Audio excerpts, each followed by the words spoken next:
And bonjour, Bruno here, live in San Francisco at ASCO GI, and I'm here with Daniel Ramillo, who's not live, but was very much Well, alive.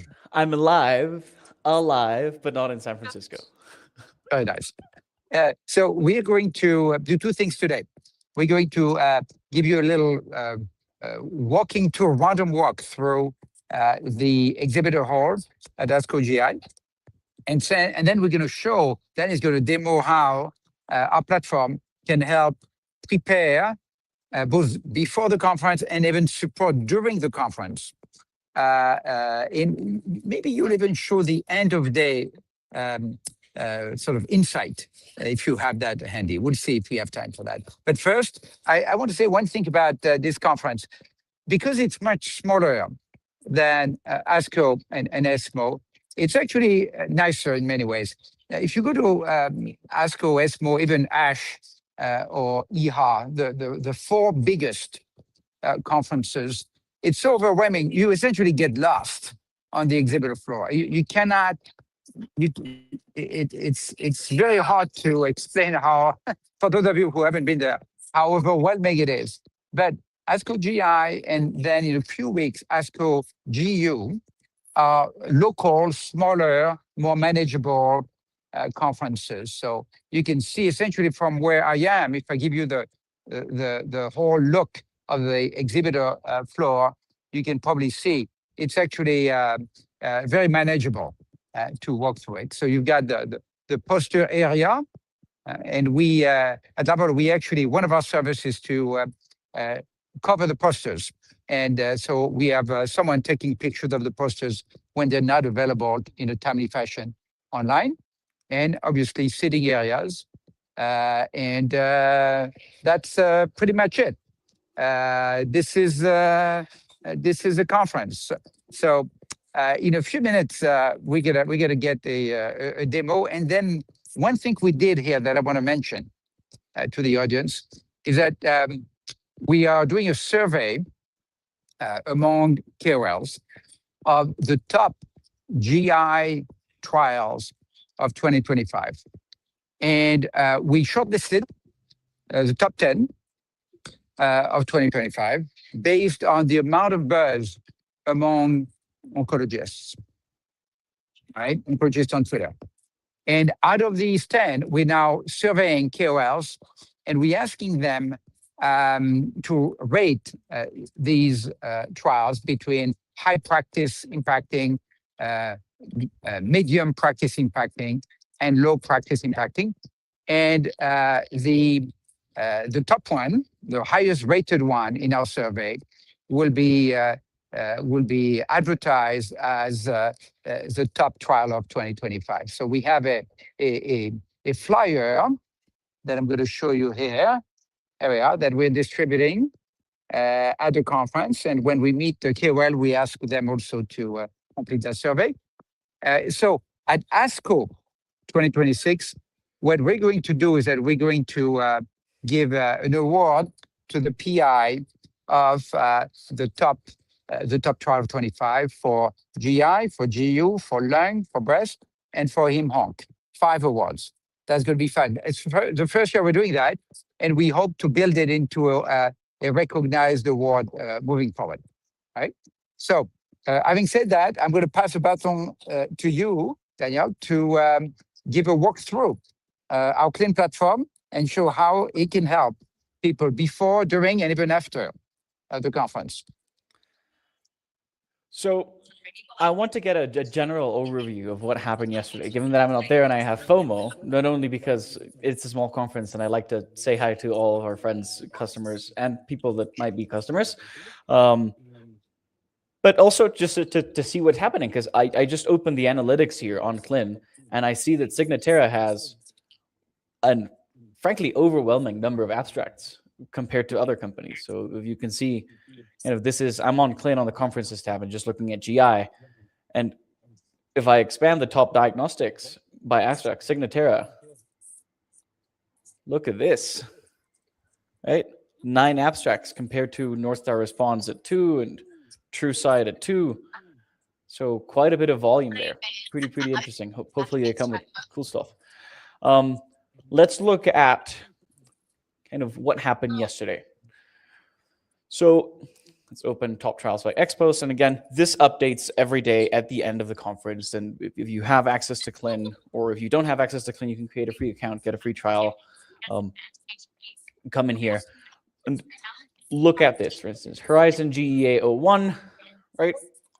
Overwhelmingly positive response from people on X. And by people, I mean 6,000 oncologists that we're tracking. Let's go to the practice changing or strongly positive ones, right?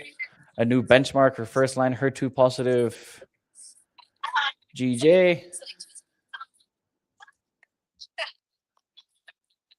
Illustro seems like it has a lot of bug. Comet.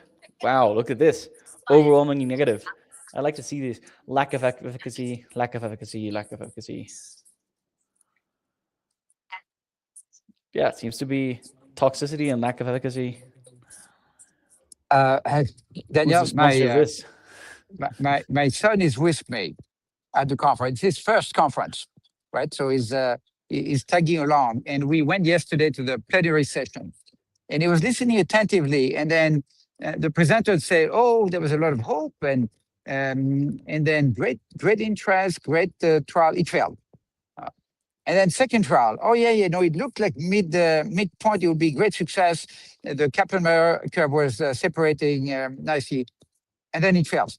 And so my son turns to me, he says, "Dad, you're in a tough business, right?" Essentially, and that's something that I tell people who don't understand why it costs so much. Nearly everything fails. And if it succeeds a little bit. And so some people saying, "Oh, it only gives 4 months of additional life on average." And they don't realize how hard it is to move the needle by 4 months. And if we did not accept these small victories, we would not make progress or have drugs that can continuously move the curve a little bit towards a chronic disease. So my son's a bit of test audience for that message about why drugs cost so much, essentially. And I think the other interesting part is people don't realize in the general market how much 4 months means to a patient. That's right? a great point. That's a great point. I agree with you. When they're doing new trials and new stuff, their success is pushing the fabric just like 3% farther, 5% farther, a tiny smidge. If you're comparing this to, say, the results you would be expecting from a financial investment, it would be the worst investment in the world. But those 4 months to a patient and the family of a patient, or their children. I don't think it's possible for people who haven't had someone close to them go through that terrible disease to understand what you mean. And what you're saying is that a month is not a month at all. In other words, the value of time, the appreciation of time, the experiencing of time is not homogeneous at all. And for some people, an extra month, an extra year is extremely important for various reasons. It could be attending someone's wedding. It could be seeing someone graduating. It could be just how much appreciation people have for the incremental part of their life. Others, not so much. It's extremely also individual. Some people are so crippled by their impending end that they cannot enjoy life, unfortunately. And that's especially when pain comes with it. An example of that, I know we're changing topic a little bit here from the conference, but I think it's an important topic. Some of you might have followed Scott Adams on social media. He's obviously very publicly sharing his cancer journey. And he said that January might be a month of transition for him. Now, what does it mean exactly? We don't know, but it might mean that he doesn't expect to continue or expect to move into just pure palliative sort of hospice type care. We don't know. But the point is that he's, of course, has a terminal cancer. And the way he takes advantage of every day by doing a podcast and sharing his thoughts and engaging with his audience is really remarkable to me. It takes so much courage and lucidity and keeping it, I wouldn't say positive, obviously, because he knows he's going to die very, very soon, right? But he has a way to still engage with, you know, with a with his audience and enjoying the time he has. That is just remarkable, remarkable, and courageous. And so a month is not a month is not a month, and so measuring in months is sometimes very limited. I'm not saying there's a better approach, but anyway, that was just a long parenthesis. Back to the data. But I think it's an important parenthesis, a very important parenthesis, because everything doesn't always move forward. So seeing that commit, in a sense, failed is also good, right? It's also good. Yeah, here's another Bit of a- comment I want to make. So I realized recently, so I'm not an oncologist, and I'm not pretending to be an oncologist. I'm actually not even trying to understand the nitty-gritty of each of these drugs. And I think what's interesting for me is to look at it with a bird's eye view and the data that you just showed, to think about it as what can someone who's not an oncologist, doesn't understand these drugs, take from these analytics? And you can just clearly see that Comet is a failure.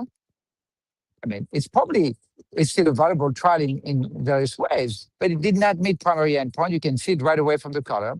And so it's an interesting perspective for me as a non-clinician to think about how would I use the data.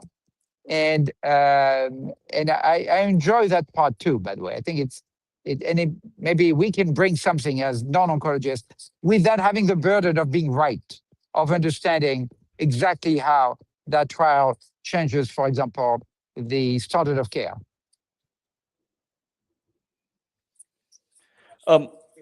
It's also very interesting, and I urge people that if they're seeing this data today on Clin, log in tomorrow or log in today near the end of the day or tomorrow morning before you're heading out to the conference and look at the social media picture of what was said yesterday, right? Because here we can see everything looks a little bit first day, maybe one or two breakthroughs. So Jazz got the overwhelming attention over here with that relative success of Horizon, even though it wasn't like crazy strongly positive. Nice to meet you. And then Astellas is closely following. But this will give you a very good picture of if you didn't sit in at the plenary, if you maybe did sit in but wanted to get another one and you want to understand what happened or make smaller talk, or if you're a vendor and you're trying to get a picture of, okay, who should I reach out to for my services in whatever in that field. It's a great one-stop shop to kind of get all the information. We can see here, this is like the main dashboard. I feel like I'm on a flight deck or like planning some sort of launch every time I open it, because it's many graphs, and I really like looking at the way that they grow and expand every single day after the conference. And I got distracted for a second because the joy also of conference is bumping into people. I bump into Dr. Wafik El-Deri, who's of course a very well-known digital opinion leaders, and I just gave him the flyer to sort of answer a survey about the top trials of 25. And here he is. I'm just opening here the analytics for top influencers to try and find Dr. El-Deri. And here he is, not near the top, which is strange for a top voice. But then what surprises me the most is I haven't seen this name before. Diego Ballon from Colombia. So okay, representing right. LATAM up there. Very nice.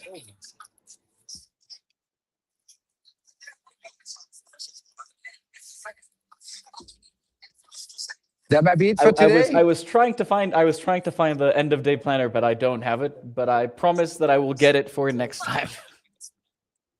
Thank you very much, Daniel. Thank you, everybody.